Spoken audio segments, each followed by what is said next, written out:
എല്ലാവർക്കും നമസ്കാരം. എൻ്റെ പേര് അജിത്ത്. കഴിഞ്ഞ വ്യാഴാഴ്ച, അതായത് 22/5/2025 ശ്രീനിവാസ പൈ സാറിനെ നേരിൽ കാണാനുള്ള ഒരു അപ്പോയിൻമെൻറ്റ് ലഭിച്ചു. സമയം 1 മണിയായിരുന്നു, ഉച്ചയ്ക്ക് 1 മണിയായിരുന്നു സാറ് പറഞ്ഞിരുന്നത്. പക്ഷേ കുട്ടുവിൻ്റെ സമാധി സ്ഥലത്ത് പോകുന്നതുകൊണ്ട് അതൊരു 2 മണി കഴിയുമെന്ന് സാറ് പറഞ്ഞിരുന്നു. അപ്പോഴേക്കും ഞാൻ 12 മണിയായപ്പോൾ ഞാൻ ആ സ്ഥലത്തെത്തി. ഒരുപാട് അതിൻ്റെ വരാഹ അമ്പലമുണ്ട് അവിടെ. അപ്പോൾ അമ്പലത്തിൽ കയറാൻ എനിക്ക് സാധിച്ചു. ഒരുപാട് നാളായിട്ട് ഞാൻ പ്രാർത്ഥിക്കുന്നതായിരുന്നു. അവിചാരിതമായിട്ട് അത് സാധിച്ചു. അതിൻ്റെ തൊട്ടടുത്ത് തന്നെയായിരുന്നു സാറിൻ്റെ വീട്, സാർ റൂം എടുത്തിരുന്നത്. അപ്പോൾ 2 മണി കഴിഞ്ഞപ്പോഴത്തേക്ക് സാർ എത്തി. അതിന് മുമ്പേ സാറിനെ വിളിച്ചിരുന്നപ്പോൾ സാറ് പറഞ്ഞു ഞാൻ 2 മണിയാകുമ്പോൾ എത്തുമെന്ന് പറഞ്ഞിരുന്നു. സാർ എത്തി. ഞങ്ങൾ ജസ്റ്റ് ഒന്ന് സംസാരിച്ച് പരിചയപ്പെട്ടു. അപ്പോൾ സാർ ഊണ് കഴിച്ചിട്ട് വരാമെന്ന് പറഞ്ഞു പോയി. ഇപ്പോൾ എന്നോട് ചോദിച്ചു കഴിച്ചോ എന്ന് ചോദിച്ചു. ഞാൻ ഓൾറെഡി കഴിച്ചിട്ടുണ്ടായിരുന്നു. അപ്പോൾ സാറ് കഴിച്ചിട്ട് വരാമെന്ന് പറഞ്ഞു പോയി. ഒരു 15 മിനിറ്റിന് ശേഷം പറഞ്ഞു, സാറ് വന്നു. പറഞ്ഞു 2 പേരൂടെ വരാനുണ്ട്, ഒരു കുഞ്ഞുമായിട്ടൊരു ഫാമിലിയുണ്ട്, അതുകൂടാതെ ഒരു പ്രായമായ ഒരു അമ്മയും മകളും വരാനുണ്ടെന്ന് പറഞ്ഞു. അപ്പോൾ ഞങ്ങൾ അകത്തിന് സംസാരിച്ചുകൊണ്ടിരിക്കുമ്പോൾ ഒരു 5 മിനിറ്റ് കഴിഞ്ഞപ്പോഴത്തേക്ക് കുഞ്ഞുമായിട്ട് വന്ന ഫാമിലി വന്നു. സാർ അവരെ ബ്ലസ് ചെയ്തു. 10 മിനിറ്റ് കൊണ്ട് അവർ തിരിച്ചുപോയി. വീണ്ടും ഞങ്ങൾ സംസാരിച്ച് തുടങ്ങി കഴിഞ്ഞ് ഒരു 5 മിനിറ്റ് കഴിഞ്ഞ് വീണ്ടും പുറത്തൊരു ഓട്ടോ വന്നു. അതിൽ നിന്ന് ഒരമ്മയും ഒരു 70-75 വയസ്സുണ്ടാവും, ഒരു മകളും വന്നു. മകൾക്ക് ഒരു 45-50 ഇടയ്ക്കാണെന്നാണ് എനിക്ക് തോന്നുന്നത്. വന്നു. അവരുടെ സ്ഥലമോ പേരോ ഒന്നും ഞാൻ പറയുന്നില്ല. കുറച്ച് ദൂരെ നിന്ന് വരുന്ന ആയതുകൊണ്ടായിരിക്കും. സ്ത്രീകളുമാണല്ലോ, അവർക്ക് സാറിനെ കണ്ടിട്ട് തിരിച്ചു പോകേണ്ടതാണ്. കുറച്ച് ദൂരെ നിന്നാണ് വരുന്നവർ. അപ്പോൾ സാറ് എന്നോട് പറഞ്ഞു ഒന്ന് പുറത്തിരിക്കാമോ, അവരെ ഒന്ന് വിട്ടിട്ട് ഞാൻ വിളിക്കാമെന്ന് പറഞ്ഞു. ഞാനൊക്കെ പറഞ്ഞു. ഞാൻ പുറത്ത് വെയിറ്റ് ചെയ്യുമായിരുന്നു. കുറച്ച് സാർ അവരോട് സംസാരിക്കുന്നു. എനിക്ക് പുറത്തുനിന്നൊന്നും കേൾക്കുന്നില്ല. കുറച്ച് കഴിഞ്ഞപ്പോൾ അവ്യക്തമായിട്ട് എന്തൊക്കെയോ ശബ്ദം അകത്തുനിന്ന് കേൾക്കുന്നതായിട്ട് എനിക്ക് തോന്നി. അപ്പം ആ ചേച്ചി കുറച്ച് ഉച്ചത്തിൽ സംസാരിക്കുന്നുണ്ട്, ഒരു പ്രത്യേക സൗണ്ട് എനിക്ക് കേൾക്കാം. അപ്പോൾ സാറും കുറച്ച് ഉച്ചത്തിൽ ചോദിക്കുന്നു, നിങ്ങളുടെ അടുത്തുള്ള ദേവി സാന്നിധ്യം, ദേവി ക്ഷേത്രത്തെപ്പറ്റി ചിന്തിക്കൂ എന്ന് പറയുന്നത് ഞാൻ കേട്ടു. അപ്പോൾ ആ ചേച്ചി കുറച്ച് വയലൻ്റായി. അപ്പോൾ തന്നെ സാർ ആ ചേച്ചിയുടെ അമ്മയെ കൊണ്ട് പുറത്തിരുന്ന് എന്നോട് അകത്ത് വരാൻ പറഞ്ഞു. ഞാൻ അകത്ത് കയറുമ്പോൾ ഞാൻ കാണുന്ന കാഴ്ച, സാറ് നിൽക്കുവാണ്. സാറിൻ്റെ മുമ്പിലായിട്ട് ആ ചേച്ചി നിൽക്കുന്നു. ഞാൻ ആദ്യം വന്നപ്പോൾ ആ കണ്ട ചേച്ചി ആയിരുന്നില്ല. കാരണം ആദ്യം വളരെ ചിരിച്ച് ശാന്തമായിട്ട് കയറി വന്ന അമ്മയുമാളുമായിട്ട് ശാന്തമായിട്ട് കയറി വന്ന ആ ചേച്ചി ഭയങ്കര വയലൻ്റായി. ആ ചേച്ചിയെ കണ്ട രൂപമല്ല, ആ മുഖം കംപ്ലീറ്റ് മാറി. കണ്ണിൻ്റെ 2 കൃഷ്ണമണികളും മേളിലോട്ട്, നാക്ക് പുറത്തോട്ടിടുന്നു. നമ്മൾ ഒരു നോർമൽ ഒരു ആളല്ല അത്. പിന്നെ ഭയങ്കര ഒരു രൗദ്രഭാവവും ഒരു ഭയങ്കര ദേഷ്യവും സൗണ്ടും എല്ലാം മാറി. കണ്ണ് കാണുന്നില്ല, വെള്ള കളർ കൃഷ്ണമണി കാണുന്നില്ല, 2 മുകളിലിട്ട് പോയിരിക്കുക, വെള്ള കളർ ഇത് മാത്രമേ കാണുന്നുള്ളൂ. ഭയങ്കര ശരീരം കൊണ്ട് ഭയങ്കര വളയുക, ഒരു നോർമലായിട്ട് നമുക്കൊരു ആൾക്ക് ചെയ്യാൻ പറ്റുന്ന ഒരു കണ്ടീഷനല്ല ചേച്ചി. അപ്പം എന്താണെന്ന് എനിക്കറിയില്ല, ഞാൻ ആദ്യമായിട്ട് ഇത് കാണുന്നത്. എനിക്ക് സത്യം പറഞ്ഞാൽ ഭയമല്ല തോന്നുന്നത്, എനിക്ക് ഭയങ്കര അത്ഭുതമാണ് തോന്നുന്നത്. അപ്പോൾ സാറ് അതിനിടയ്ക്ക് എന്നോട് പറയുന്നുണ്ട് വീഴുവാണെങ്കിൽ പിടിച്ചോണമെന്ന്. അപ്പോൾ ഇത് ഞാൻ കണ്ടിത് സ്റ്റക്കായിരിക്കും. അതിൻ്റെ ഇടയ്ക്ക് ഞാൻ തലയാട്ടി, പിടിച്ചോളാം എന്നുള്ള രീതിയിൽ തലയാട്ടി. സാറ് പെട്ടെന്ന് സാറിൻ്റെ വലത്തെ കൈയുടെ തള്ളവിരൽ കൊണ്ട് ആ ചേച്ചിയുടെ ആജ്ഞാചക്രത്തിൽ തൊട്ടു. ആ ചേച്ചിയുടെ ശരീരം വിറയ്ക്കുന്നതായിട്ട്, എന്തോ ഒരു കറണ്ട് പാസ് ചെയ്യുന്ന പോലെ വിറയ്ക്കുന്ന പോലെ എനിക്ക് തോന്നി. അപ്പോൾ ആരാണ് ഉള്ളിൽ എന്ന് സാറ് ചോദിച്ചു. മറുപടി എന്ന് പറഞ്ഞാൽ ഒരു മുരൾച്ചയും മാത്രമേ ഉള്ളൂ. നമ്മൾ എന്താ പറയുന്നത്, ഒരു സിനിമയിലൊക്കെ കാണുന്ന പോലെ അതല്ല, അതിനപ്പുറത്തേക്കാണ്. സാറ് വീണ്ടും ചോദിക്കുന്നുണ്ട്. അപ്പോൾ പഴയ മറുപടി മാത്രമേ ഉള്ളൂ, ഒന്നുമില്ല. സാറ് കുറച്ച് കഴിഞ്ഞ് അല്പം ശബ്ദം ഉയർത്തി കടുപ്പിച്ച് ചോദിച്ചു. സാറ് പറഞ്ഞ് എനിക്കിപ്പോഴും ഓർമ്മയുണ്ട്, ഞാൻ കൃഷ്ണമ്പാദ്രിയുടെ ശിഷ്യനാണ്, ഞാൻ ഉള്ളിൽ ആരായാലും നിന്നെ ഞാൻ തളയ്ക്കും എന്ന് സാറ് പറഞ്ഞു. ഇത് കേട്ടതോടെ ആ ചേച്ചി ഭയങ്കരമായിട്ട് വയലൻ്റായി. സാർ ആജ്ഞാചക്രത്തിൽ തന്നെ ഇങ്ങനെ സ്പർശിച്ചുകൊണ്ട് സാർ എന്തോ ജപിക്കുന്നതായിട്ട് എനിക്ക് തോന്നി. ആ ചേച്ചി പെട്ടെന്ന് മെല്ലെ ശാന്തയാവാൻ തുടങ്ങി, നിലത്തിരുന്നു. സാറ് അകത്ത് പോയിട്ട് പിന്നെ ഞാൻ അറിയുന്നത് അത് തിരുവണ്ണാമലയിലെ പ്രസാദമായിരുന്നു. ഒരു കറുത്ത ഒരു ഡപ്പ, നമ്മുടെ ഗണപതി ഹോമത്തിന് ഉള്ള പ്രസാദം അതുപോലെ തന്നെ ഒരു ഡപ്പയ്ക്കകത്തുണ്ട്. അത് ചേച്ചിയുടെ നെറ്റിയിൽ തൊട്ടു. ചേച്ചി വീണ്ടും ഭയങ്കരമായിട്ട് വയലൻ്റായി ഒരു രീതിയിലും കൺട്രോൾ അല്ലാത്ത രീതിയിൽ ചേച്ചിയുടെ എന്താ പറയുന്നത്, ആ ബോഡി മൂവ്മെൻറ്റ് കംപ്ലീറ്റ് അങ്ങനെയാണ്. അത് കഴിഞ്ഞ് വീണ്ടും ചേച്ചിയുടെ ആജ്ഞാ ചക്രത്തെ സാറ് തൊട്ട് പ്രാർത്ഥിക്കുക മന്ത്രജീവം ഉണ്ടെന്നാണ് എനിക്ക് തോന്നുന്നത്. കണ്ടു നിന്ന് എനിക്കതേപോലെ പറയാൻ പറ്റുള്ളൂ. ചേച്ചി കുറച്ച് കഴിഞ്ഞ് വീണ്ടും ശാന്തയായി. ചേച്ചിയോട് വീണ്ടും സാറ് ചോദിക്കുന്നുണ്ട് ആരാണെന്നുള്ളത്.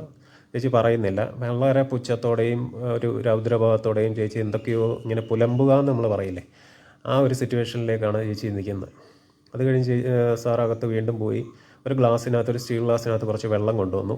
ചേച്ചിയോട് കുടിക്കാൻ പറഞ്ഞു. ചേച്ചി വേണ്ട എന്നുള്ള രീതിയിൽ, കുടിക്കത്തില്ല എന്നുള്ള രീതിയിൽ തീർത്ത് അവോയ്ഡ് ചെയ്യുന്ന രീതിയിൽ തന്നെ പെരുമാറി. ചേച്ചി എന്ന് ഞാൻ പറയുന്നുണ്ടെങ്കിലും ഇതാ ചേച്ചിയല്ല ചെയ്യുന്നത്. ചേച്ചിയുടെ ഉള്ളിൽ എന്ത് ശക്തിയാണോ ആ ശക്തിയാണ് ചെയ്യിപ്പിക്കുന്നത്. ആ ചേച്ചിയുടെ നോർമൽ സൗണ്ട് പോലും അല്ല അന്നേരം. അപ്പോൾ സാറ് നിർബന്ധിച്ച് സാറ് കവിളത്ത് സ്റ്റീൽ ഗ്ലാസ് ചുണ്ടിലോട് ചേർത്ത് പുറത്ത് ബാക്കിൽ തലയുടെ അവിടെ കൈ വെച്ച് നിർബന്ധപൂർവ്വം കുടിപ്പിച്ചു. ഈ വെള്ളം അകത്ത് ചെന്ന പാടെ ചേച്ചി വീണ്ടും വയലൻ്റായി. അത് പിന്നീട് എന്നോട് സാറ് പറഞ്ഞു അത് മന്ത്രം ജപിച്ച വെള്ളമായിരുന്നു എന്ന് പറഞ്ഞു. അത് കഴിഞ്ഞ് ചേച്ചി ഭയങ്കരമായിട്ട് വയലൻ്റായി. സാറിനെ എന്തൊക്കെയോ പുലഭ്യം പറയുന്ന പോലെ എനിക്ക് തോന്നിയല്ല, പറഞ്ഞു.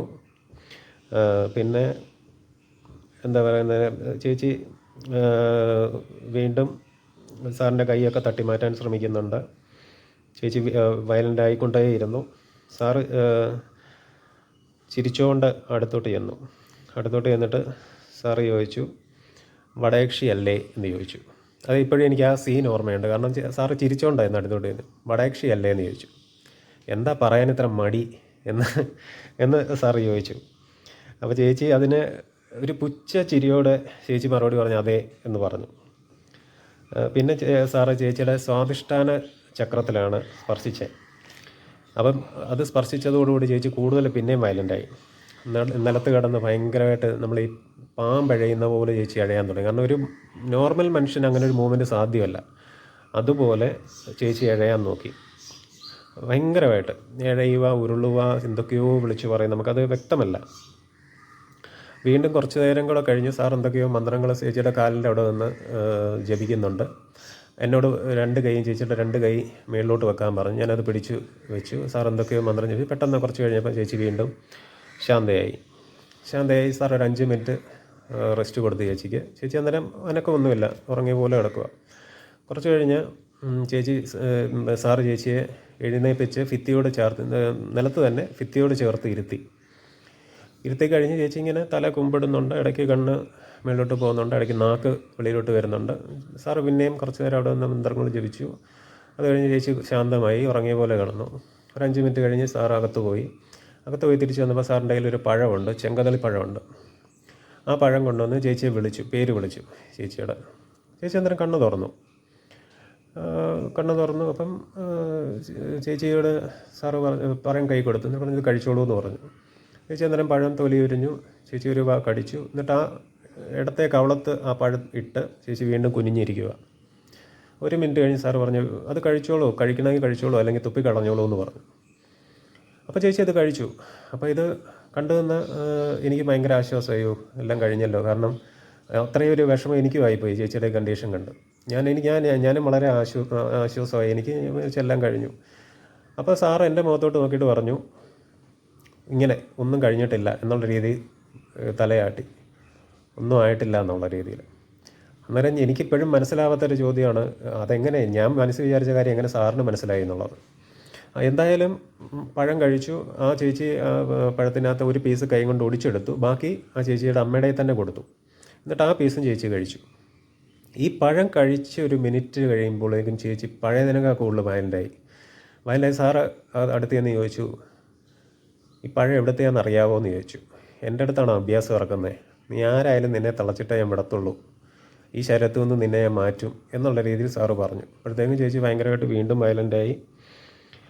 ചേച്ചി സാറിൻ്റെ ചേച്ചിയുടെ ആജ്ഞാ ചക്രത്തിലും സ്വാധിഷ്ഠാന ചക്രത്തിലും സാറ് മാറി തള്ളവരലുകൊണ്ട് സ്പർശിച്ചുകൊണ്ട് സാറിങ്ങനെ മന്ത്രങ്ങൾ ചൊല്ലിക്കൊണ്ടിരിക്കുക.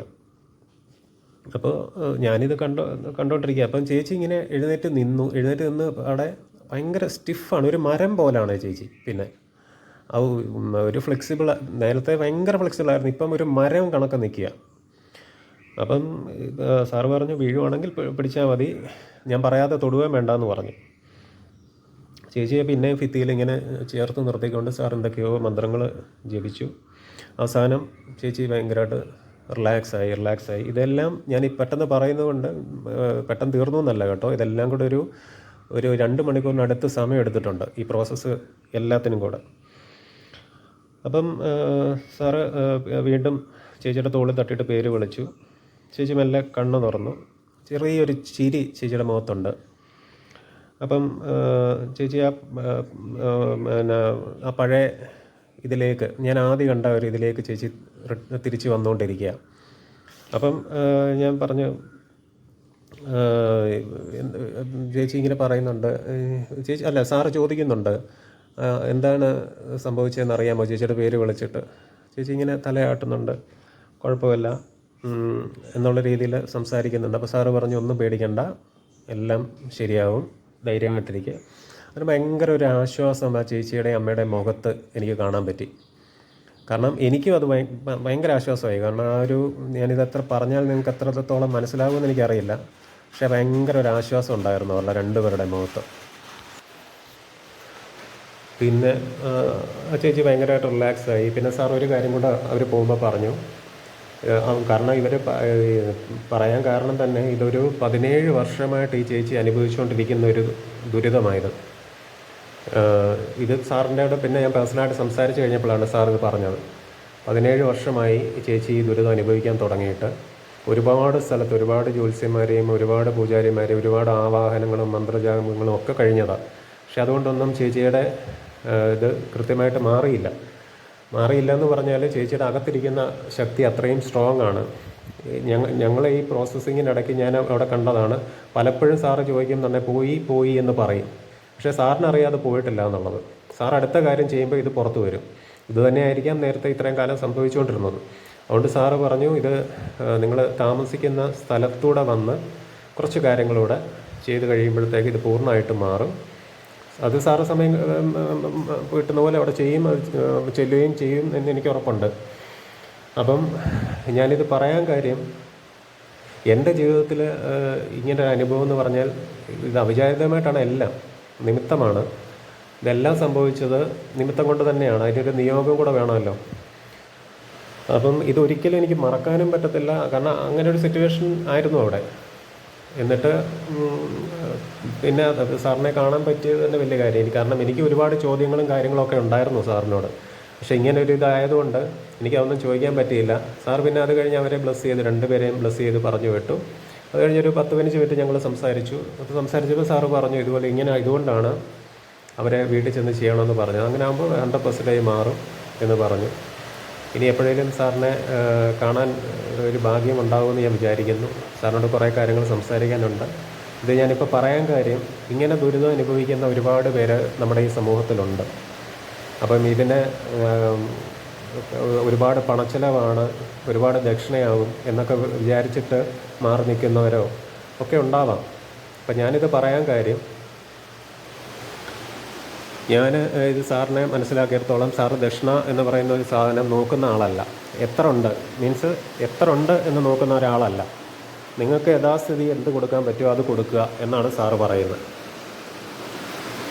അപ്പം ദേവി ഇതുപോലെ അനുഭവിക്കുന്നവർ തീർച്ചയായിട്ടും നിങ്ങൾ മുമ്പോട്ട് വരിക.